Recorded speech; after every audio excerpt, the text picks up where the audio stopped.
자, 이제 문학을 좀 분석해 봅시다. 자, 올해 문학의 특징.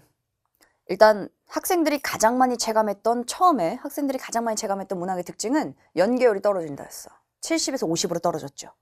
근데 막상 뚜껑 열어보니 6평도, 9평도 꽤 빡세게 연계가 됐습니다. 이때 중요한 건 연계가 되네, 수특을 공부해야 되네, 이게 아니라는 거야.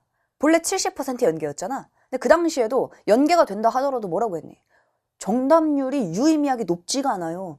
이 얘기는 본래도 수특은 그냥 공부하는 것 자체가 심적 안정감은 우리에게 주지. 그리고 아는 작품이니까 보다 더 해석을 수월하게 하게 해주는 건 맞습니다. 너무나 당연해. 근데 그 지점이 오히려 함정이 될 수 있다는 거였어.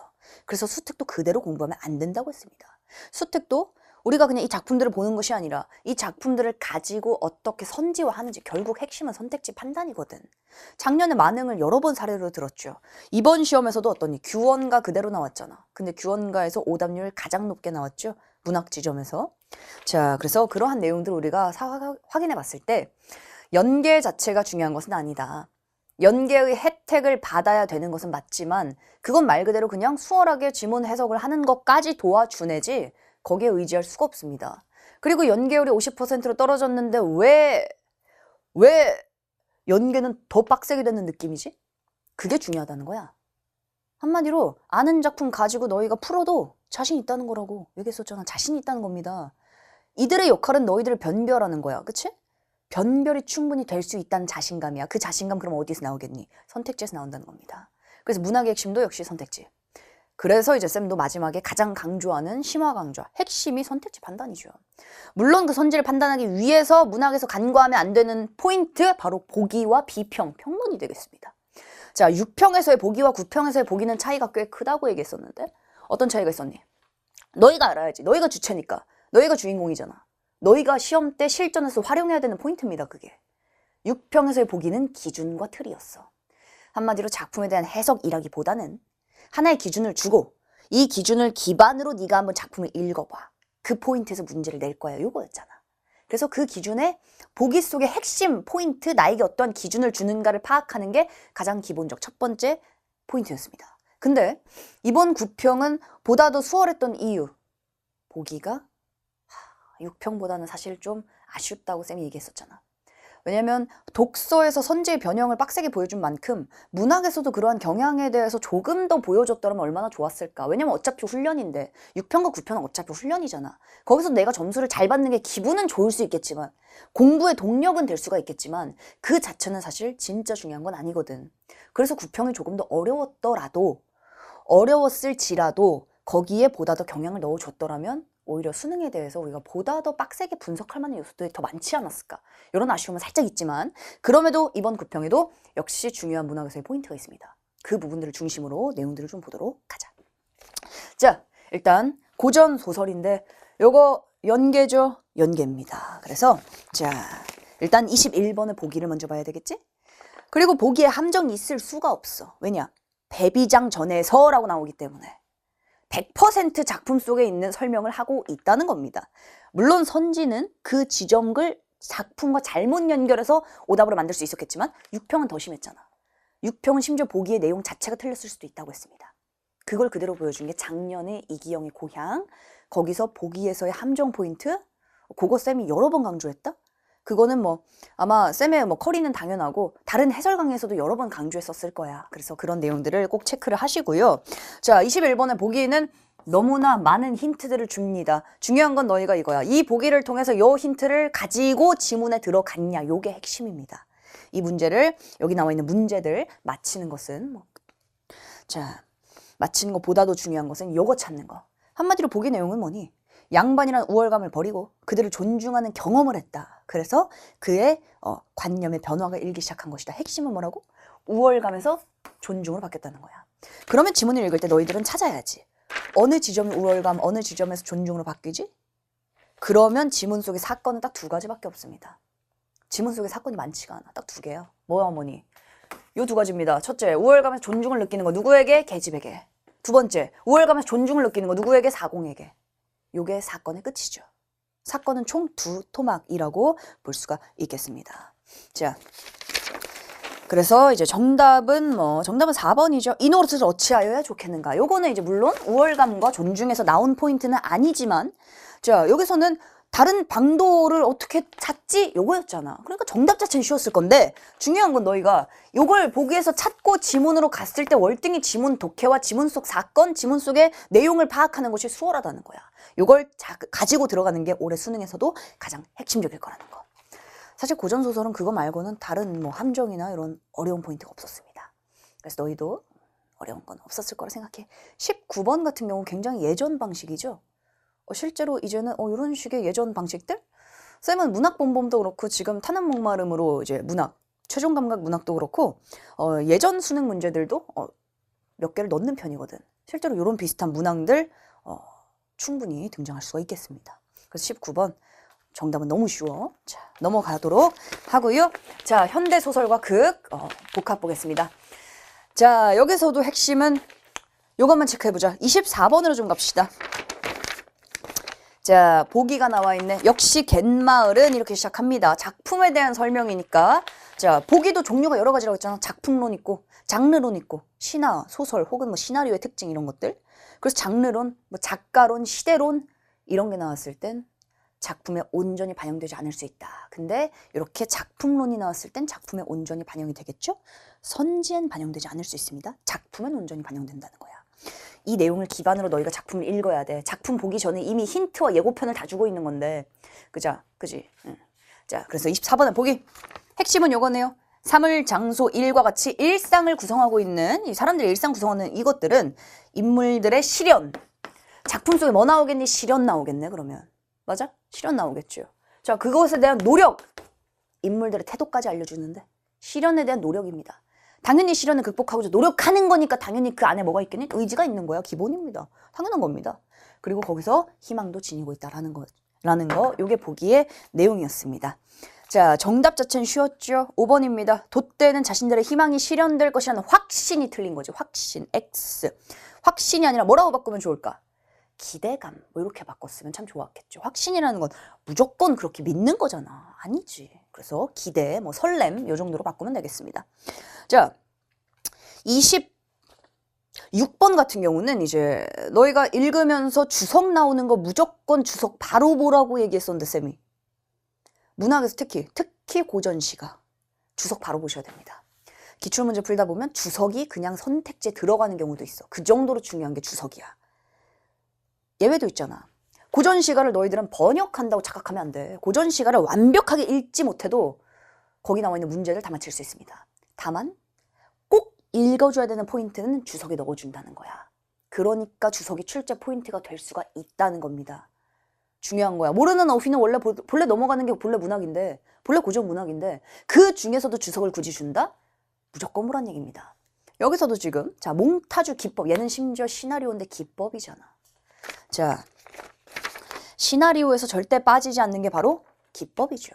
그래서 자, 몽타주 기법 너무 친절히 설명해주고 있네. 따로따로 촬영된 장면 결합, 새로운 의미. 자, 어떤 장면인지 볼까요?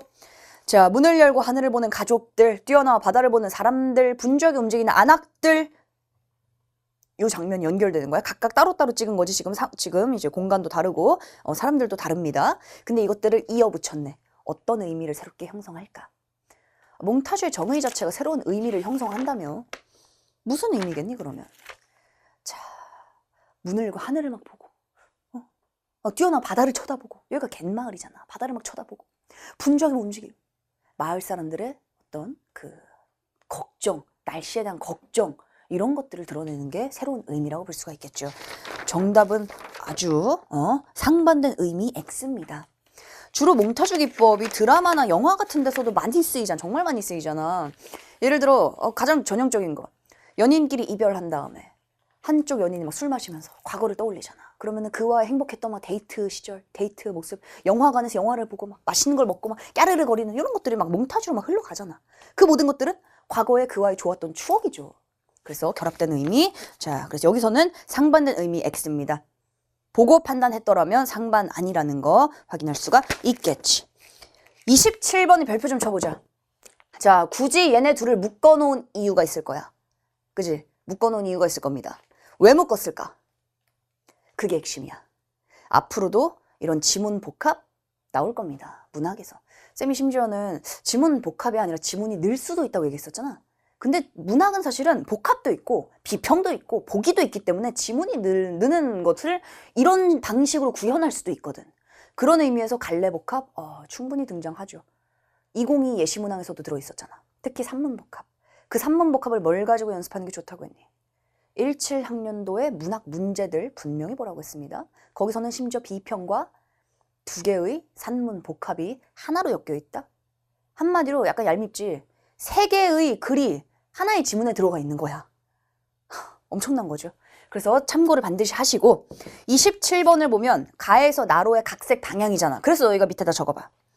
자, 동일한 소재. 예를 들어 작년의 전우치도 마찬가지죠. 작년에 전우치라는 고전 소설 전우치 전 그리고 영화 전우치 그 2개를 묶어놨네. 묶어놨을 때 핵심이 있을 거 아니야. 공통점과 차이점이 있다는 겁니다. 왜냐면 이 책을 가지고 영화화를 시켰잖아. 그러면은 내용이 같은 것도 있고 내용이 달라지는 것도 있겠죠. 그래서 같은 소재일 때 이것이 비록 각색이 아닐지라도 마찬가지야. 어떤 것들이 있을까? 각색이 아닌 것들도 분명히 있지. 예를 들어 얘들아 올해 EBS에 나와 있는 연려춘향수절가 춘향전이죠. 춘향전의 판본이 300개 정도가 돼. 번역본까지 합치면 진짜 많죠. 그 많은 것들의 판본이 예전에 이런 것도 나왔었다 시험에. 경판본과 완판본이라는 게 있어. 경판본 서울 지역에서 이제 출판된 책입니다. 완판본 전주 지역에서 출판된 책입니다. 이 2개를 비교하는 거야. 특히 심청전에서도 그 경판과 완판을 비교하는 내용이 나왔습니다.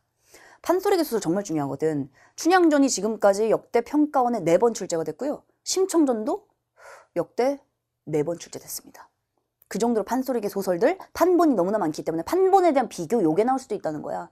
심청전은 아예 캐릭터 자체가 달라지고 캐릭터가 없어지기도 해. 그리고 춘향전도 마찬가지죠. 춘향이의 캐릭터가 완전히 다릅니다.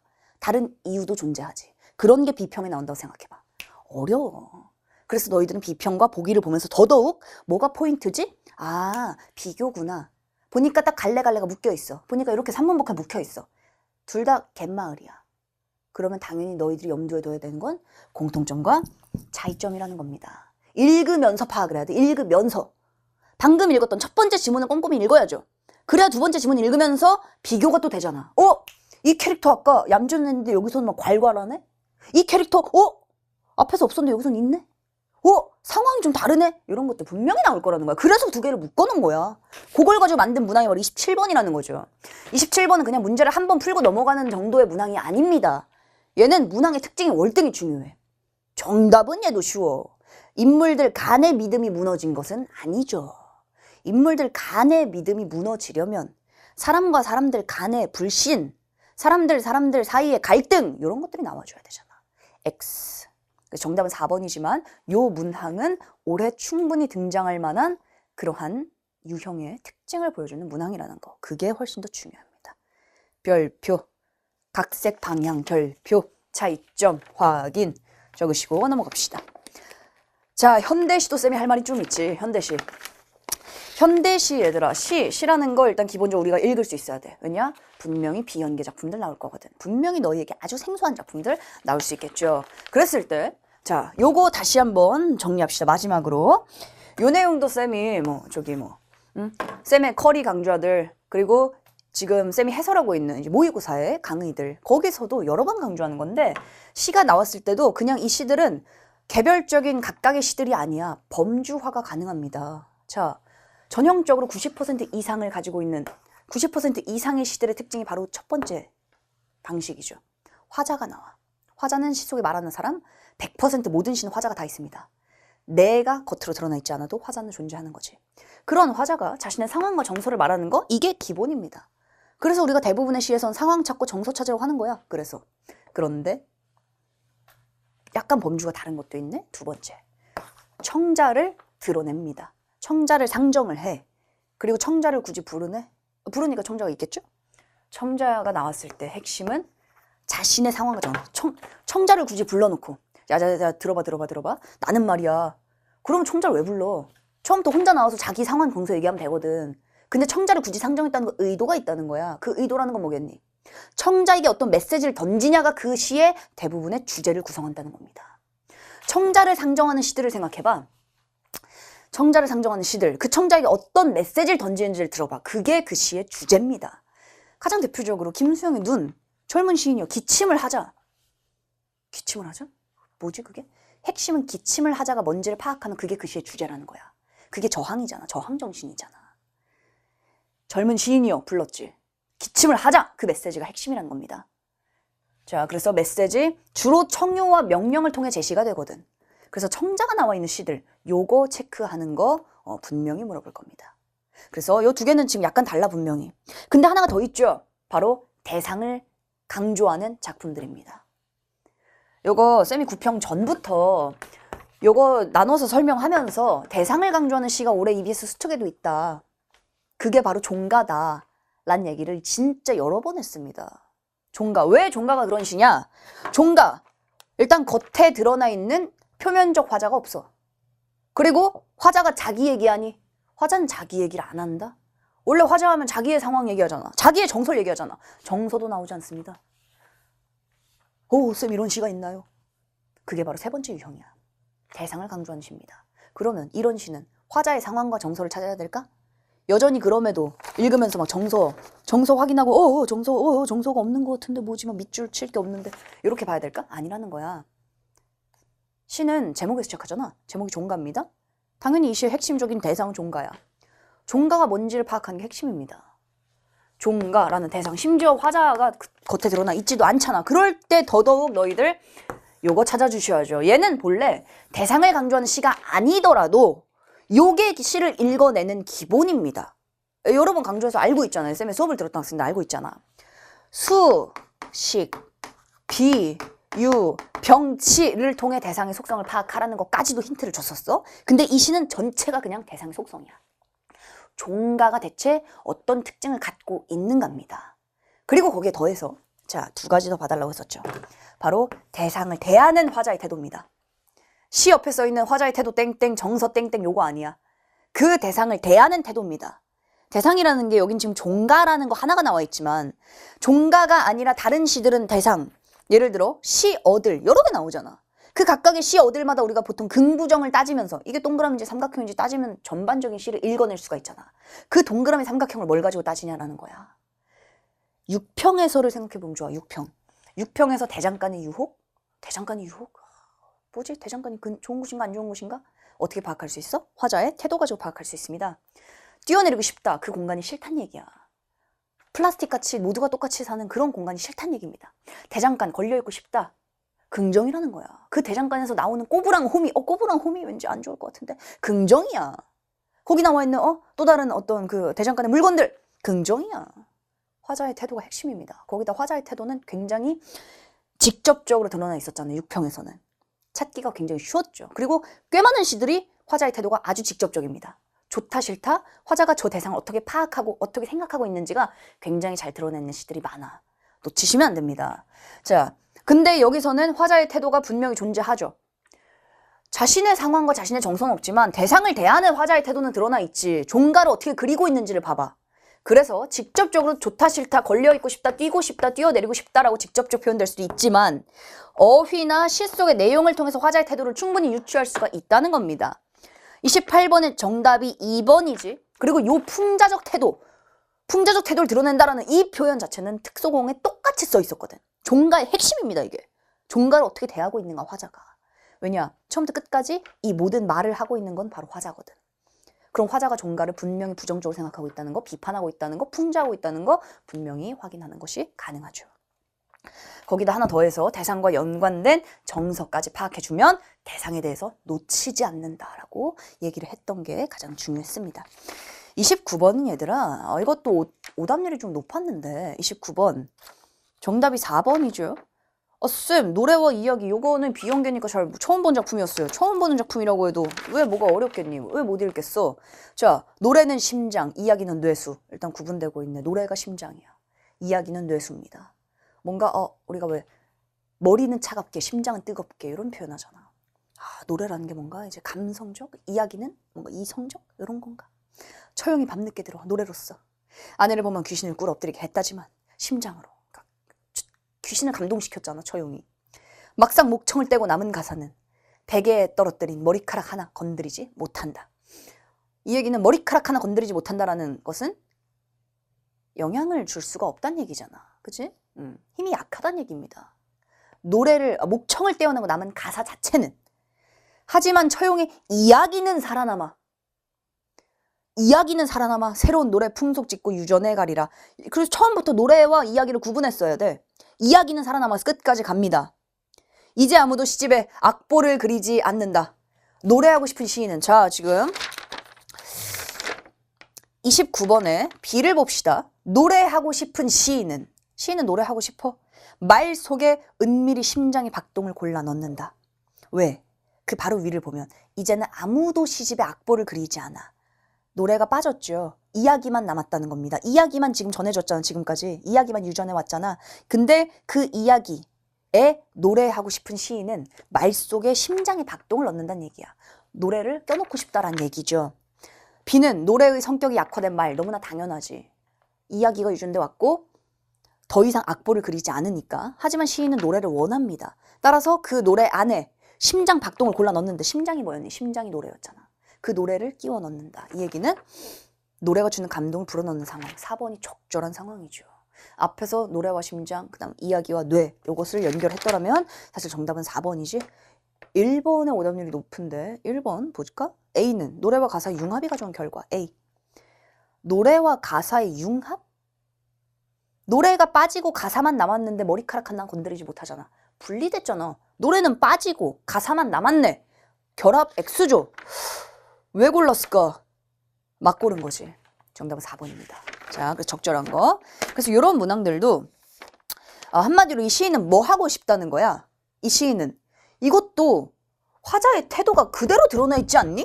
마지막 줄에 밑줄 별표입니다. 내 격정의 상처는 노래에 쉬이 덧나. 처방은 이야기일 뿐. 그러니까 대체 뭘 하고 싶다는 얘기일까? 상처는 노래에 덧나고 노래를 넣고 싶지만 노래만 있으면 노래에 덧나. 이야기가 바로 처방전이야. 이 얘기는 마지막 핵심이죠.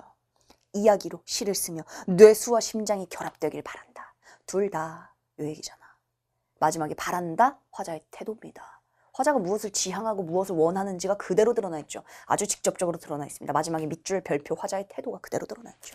두 개의 조화를 원하는 게 이 시의 주제입니다. 이 시에서 가장 중요한 핵심이라고 볼 수가 있겠습니다. 자, 우리 이제 마지막 지문을 좀 봅시다. 마지막 지문은 쌤이 또 하고 싶은 얘기가 있어. 이게 바로 고전시가의 가장 중요한 특징입니다. 이번 시험 부평 고전시가 규원가가 그대로 연결됐죠.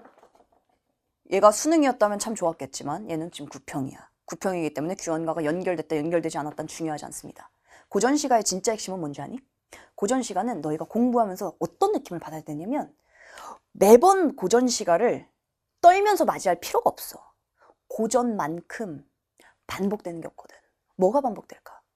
고전은 너희가 딱 보는 순간 자, 어떤 작품, 정말 처음 보는 작품 분명히 나올 수 있습니다. 생판 전혀 본 적도 없는 작품 나올 수 있습니다. 근데 그러한 작품들을 딱 봤을 때 묘한 느낌이 들어. 왜? 봤던 것 같아, 이상하게. 난 분명히 얘를 처음 봐. 요 작가 이름도 처음 보고 제목도 처음 봐. 물론 내가 봤을 수도 있었겠지만 아니야, 난 처음 보는 것 같아. 근데 내용은 알아. 그게 왜 가능할까? 고전시가는 그게 가능합니다. 그런 기시감을 느끼는 게 진짜 공부 잘했다는 거야. 그런 기시감이 여전히 느껴지지 않는다? 여전히 나는 고전시가를 볼 때마다 다르다? 전혀 고전시가 자체의 특징들을 고려하지 않고 개별적 공부를 했다는 겁니다. 개별적 공부를 하면 어떻니? 효율이 완전 떨어지죠. 왜? 수능에서 내가 공부하지 않은 것들이 나올 가능성이 더 높잖아. 공부했던 게 나올 것보다 공부하지 않는 데서 나올 가능성이 월등히 높거든.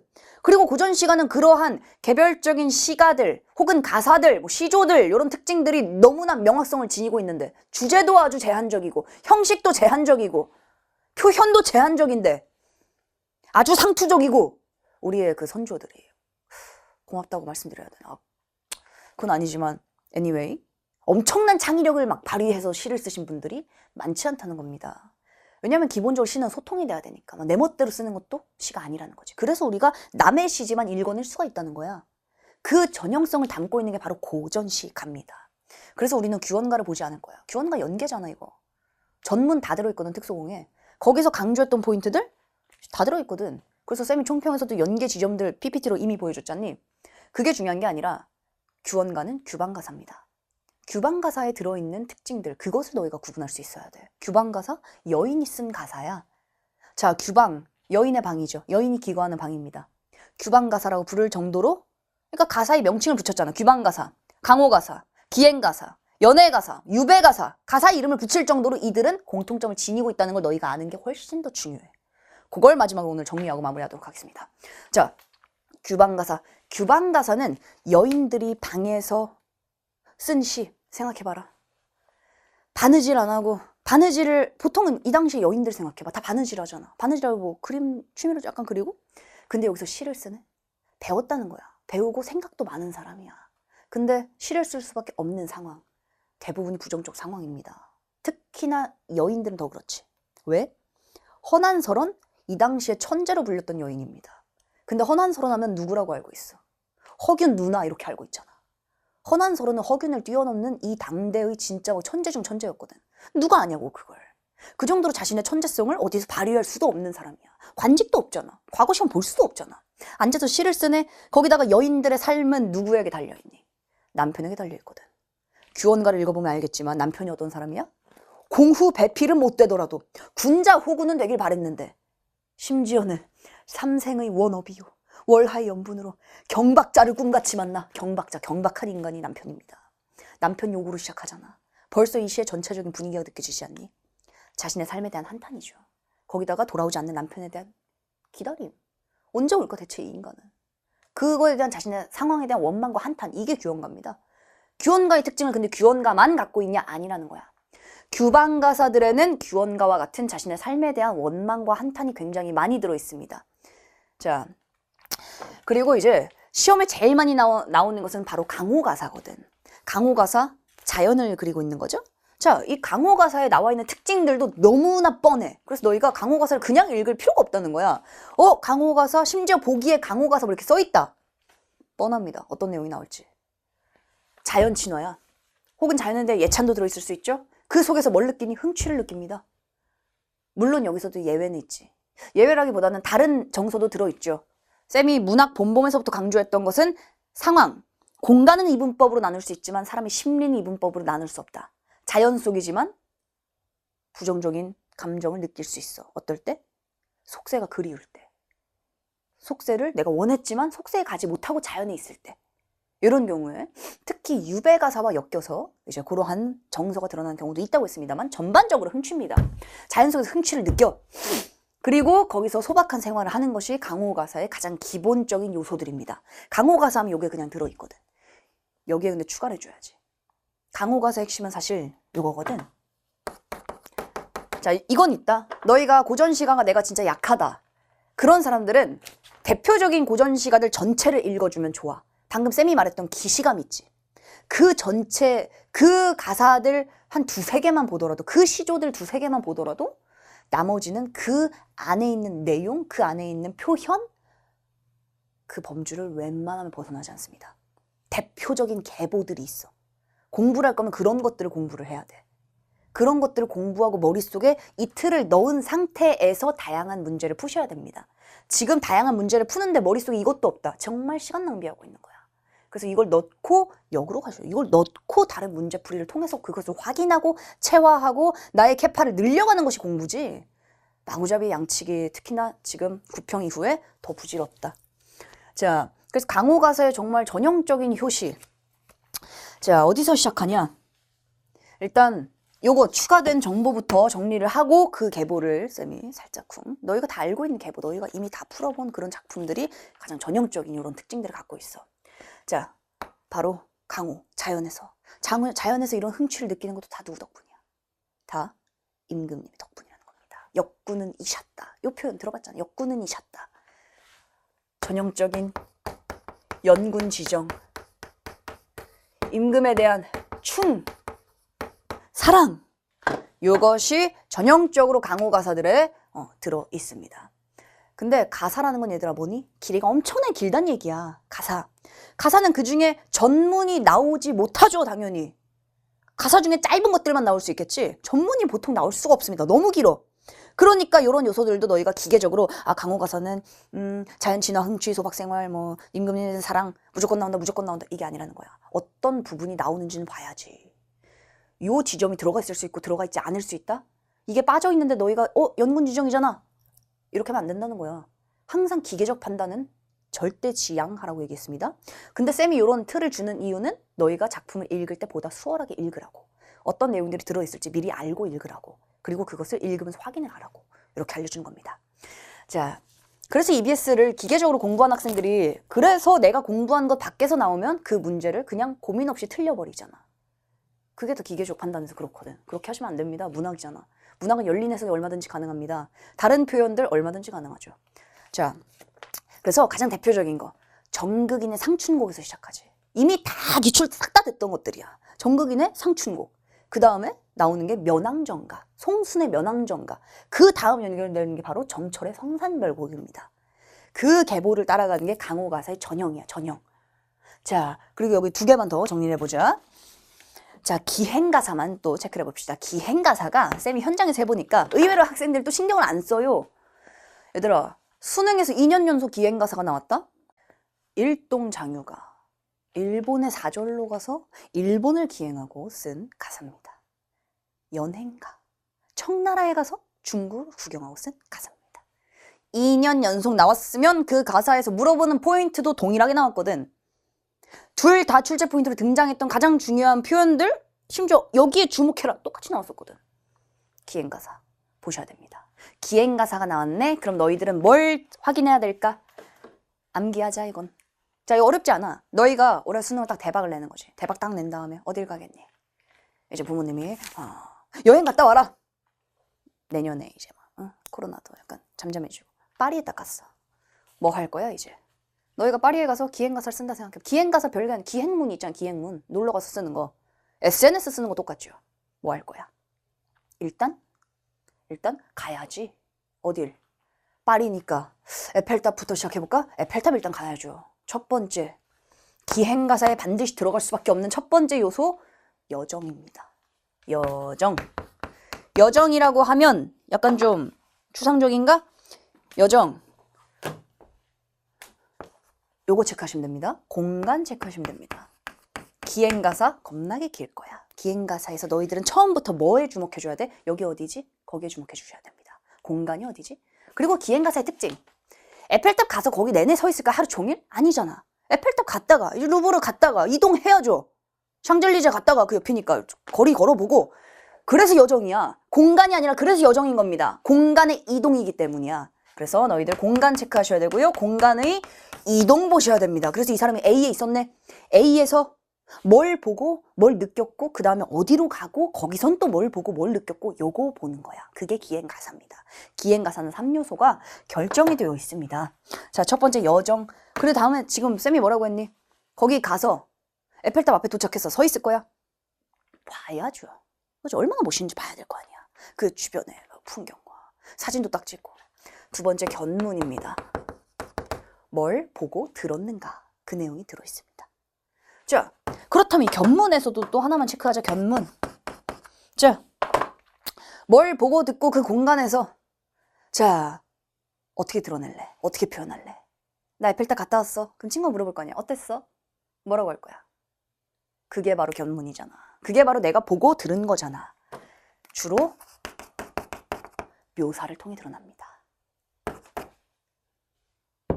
요게 많이 나오는 이유야. 지금은 사진으로 그걸 설명하지만 사진이 없는 시절이라면 묘사해야죠. 다 글로 써야지. 묘사. 그리고 이 당시 일동장유가 그리고 연행가에서 시험에 나왔었던 포인트가 바로 이겁니다. 어떻게 묘사했는가. 특히나 외국에 기행 갔을 땐 좀 차이가 있어. 우리가 전라도나 경상도에 갔어. 놀러 갔어. 자갈치 시장에 갔어. 그러면 사람들 구경하니? 부산 사람들 어떻게 생겼나? 경상도, 전라도 사람들 어떻게 생겼나? 구경 안 하잖아. 똑같이 생겼잖아. 이들은 뭘 입고 다니나? 후드티를 입고 있네. 안 하잖아. 똑같은 걸 입고 다니고 똑같은 걸 먹고 생김새, 색깔 거의 비슷하잖아. 그런데 외국은 좀 다릅니다. 외국은 여기에 그래서 추가가 되는 게 그 나라에 갔을 때 사람에 대한 묘사가 들어있어. 그들이 먹는 음식에 대한 묘사가 들어가 있습니다. 그들이 입는 옷에 대한 묘사, 그들의 목소리, 그들은 뭘 좋아하는가, 그들은 어떻게 시간을 보내는가, 그런 외국 사람들에 대한 풍속에 대한 묘사가 추가가 될 수 있는 것이 바로 외국 기행 가사가 되는 것이죠. 물론 우리도 지역마다의 풍속은 있겠지만 사람에 대한 묘사나 그들의 옷, 뭐 의식, 주, 그들의 특징 이런 것들을 전반적으로 강하게 드러내는 건 외국의 기행가사에 더 많이 들어있겠지. 당연하잖아. 그 지점에서 그대로 시험에 2번 다 2년 내내 출제가 됐습니다. 물론 그 외에도 기행가사의 전반적인 내용에 대한 특징들 다 들어가 있지. 근데 이 지점들 너희가 주목해 주셔야 된다는 거. 마지막은 감상입니다. 뭘 느꼈는가? 느낀 점, 나의 정서 이런 것들 들어있다는 거야. 기행가사도 그러니까 그냥 읽으면 안 된다는 거야. 어떤 가사가 나왔을 때 그냥 처음부터 쭉 읽는다. 아닙니다. 갈래가 정해져 있다. 자, 마지막 유배가사까지만 정리하고 이제 마무리합시다. 유배가사 정말 많이 나오잖아. 유배가사. 특히나 유배가사 작년 생각해봐. 작년에 진짜 핫했던 작품 하나 있었죠. 완전 뜨거운 감자. 그게 바로 만원사였어. 만원사. 왜냐? 수특에도 만원사가 들어있었거든. 수완에도 만원사 답이 들어있었거든. 거기다 만원사는 유배가사 중에서도 조금 더 특별하게 취급받는 유배가사야. 왜냐? 사대부가 쓰지 않았어. 본래 유배가사의 가장 전형적인 특징은 사대부가 정계에서 밀려나서 유배를 가는 그런 코스가 주로 유배가사잖아. 그러니까 대부분이 정치범이라는 거야. 잡범들이 별로 없습니다. 뭐 도둑질하다 걸려서 간 사람이 없어. 뭐 강도질하다 걸려서 간 사람 없습니다. 주로 그냥 세력이 밀려서 간 사람들이야. 그러니까 유배가사의 전형적인 특징 중에 첫 번째가 뭐냐? 자신의 무죄를 항변합니다. 난 죄가 없어. 난 무고해. 라는 것을 누구에게? 임금에게지. 왜냐면 굳이 이런 걸 쓰고 있다는 건 누군가 보라고 쓰는 거거든. 그래서 첫 번째, 자신의 무고함.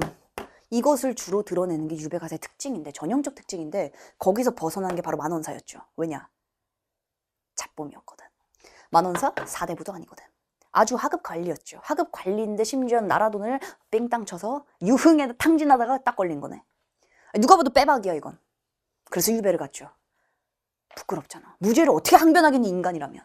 그래서 만원사의 작가는 다르게 들어갑니다. 자신의 죄를 인정하고 반성합니다. 만원사지. 자, 그리고 자, 두 번째. 자, 유배가사. 자신의 무죄, 무고함을 이렇게 막 강조를 하잖아. 그지? 그러면서 동시에 누구에 대한 그 어떤 원망 이런 게 있을까? 임금? 아, 임금 안 되지. 그거는 나에게 사약을 내려달라 이건데? 안 되지. 정적에 대한 주로 비난, 원망 이런 것들이 들어있습니다. 정적, 라이벌이잖아. 나를 여기로 밀려나게 한 반대파 세력들. 주로 정철의 작품들 봐봐. 정철의 삼위인고, 송미인고. 태양, 하늘에 떠있는 태양은 임금이지. 그 임금과 나 사이를 가리는 저 하얀 구름, 간신배들이잖아. 그래서 그러한 정적, 간신배에 대한 비판, 원망 이런 것들이 들어있습니다. 두 번째 특징이야. 자, 적어놓고. 자, 그리고 나서 이제 세 번째 특징도 있죠. 유배가사는 기행가사랑 많이 묶여있어. 만원사도 유배가사이면서 동시에 기행가사입니다. 올해 EBS에 나와 있는 북천가도 동시에 유배가사이면서 기행가사입니다. 왜냐하면 유배지로 가는 과정 자체가 기행이거든 사실은. 어딘가 다른 지역으로 가잖아. 그래서 그 지역이 어떤 공간인가를 묘사하기도 해. 심지어 북천가는 어때? 즐기잖아 거기서 유배가사인데. 완전 즐기고 있죠. 즐긴 다음 내려오잖아. 그런 유배가 있어. 그건 유배가 아니라 거의 뭐 휴가 수준으로 다녀오죠. 그런 작품들도 있는 것처럼. 그래서 두 번째 기행가사의 특징들도 세 번째구나. 세 번째 기행가사의 특징들도 담고 있다는 게 유배가사의 특징입니다. 그러면서 자, 하나만 더 얘기해 줄게. 자, 유배가사. 유배가사에 주로 들어가 있는 사고관이 하나 있어. 바로 운명론적 사고관입니다. 내가 비록 잘못은 없어. 여기에 와 있어. 근데 이것은 운명이야. 왜 그렇게 표현할까? 그게 바로 아까 얘기했던 임금 때문이죠. 어찌됐건 나를 유배에 보내기로 결정한 건 누구야? 임금이야. 그러니까 누굴 원망하면 안 돼. 임금은 원망하면 안 돼. 내가 비록 잘못은 없어서 여기 왔다라고 계속 얘기하면 임금 입장에선 내가 그럼 잘못했단 거냐? 이럴 수 있잖아. 그게 아니야. 나는 여기 올 수밖에 없었던 운명인 거야. 운명론적 사고관이 그래서 많이 들어있는 겁니다. 물론 그 지점도 운명론적 사고관이 들어있는가는 지문 속에 명확한 근거가 있어야 되겠지? 그 부분을 확인하시는 거고요. 전반적으로 그러한 특징들을 가지고 있다라는 걸 쌤은 얘기하고 있는 겁니다. 자, 그러면서 동시에 누구에 대한 그리움과 사랑, 임금에 대한 그리움과 사랑이 빡세게 들어있는 그게 바로 유배가사의 전형적인 특징들이 되겠습니다. 유배가사도 역시나 계보가 있어. 일단 고려시대 가장 전형적인 정과정곡이라고 하죠. 정과정에서부터 출발해서 조선시대로 넘어오면 조위의 만분가가 있습니다. 다 너희가 제목 다 들어봤잖아. 다 기출됐던 거니까. 조위의 만분가 있죠. 그 다음에 당연히 누구겠니? 정철이지. 정철의 삼위인곡과 송미인곡이 있습니다. 그것의 계보를 또 받은 사람들도 있어. 별 3위인곡, 속 3위인곡 이런 작품들이 있습니다. 그래서 그런 작품들을 우리가 미인곡의 계보라고 하는데 유배가사 중에서도 누구로? 임금을 미인으로, 임금을 내가 사랑하고 그리워하는 님으로 상정한 그런 가사들, 그런 유배 가사들이 가장 전형적으로 우리가 지금 마주하고 있는 많은 가사들의 특징 중 하나라는 거.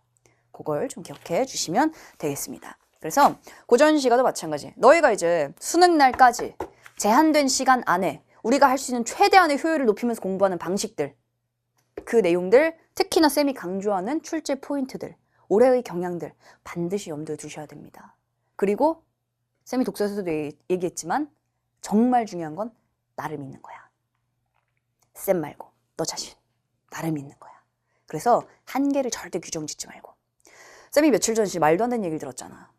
뭐라고 했냐면 이제 어떤 이제 고민 상담 같은 거지. 근데 독서는 해도 점수가 안 오른다. 그 얘기를 듣고 정말 그건 그 학생이 한 얘기는 아니었어. 들은 얘기다라는 거야. 어디 커뮤니티에 글로 봤다 이렇게 들었던 것 같아. 정말 누군지 데려오라고 하고 싶더라고. 앉혀놓고 정말 뭐 한 달, 두 달? 두 달이면 그 생각 완전히 바꿔줄 수 있거든. 아니 점수로 나오기까지가 두 달이야. 앉혀놓고 그 자리에서 한 2시간, 3시간 정도? 지문 한두 개만 보더라도 생각 완전히 바꿔줄 수 있습니다. 독서가 왜 점수가 안 바뀌니? 그러면 왜 누군가는 5등급에 1등급, 누군가는 왜 6등급 1등급, 누군가는 50점에서 왜 만점이 나오는 거니? 그것도 3달 만에? 얘는 시험입니다. 그걸 너희가 믿어야 돼. 진짜 중요한 게 뭔지 아니? 독서는 해도 안 올라요 라고 생각하는 사람은 정말 안 올라. 왜냐면 모든 결과는 관념 속에 이미 내재되어 있거든. 결과는 이미 머릿속에 결정되어 있거든. 내가 오르지 않는다 생각하면 절대 오르지 않습니다. 당연한 거야. 근데 내가 오를 수 있다고 생각하면 나의 한계는 없다는 거. 그게 너희들이 지금부터 수능까지 스스로에게 끊임없이 되뇌어야 되는 그런 메시지입니다. 자, 그래서 이제 고생 많았고 이 내용들 염두에 두면서 끝까지 열심히 공부해 보도록 하자. 고생했어.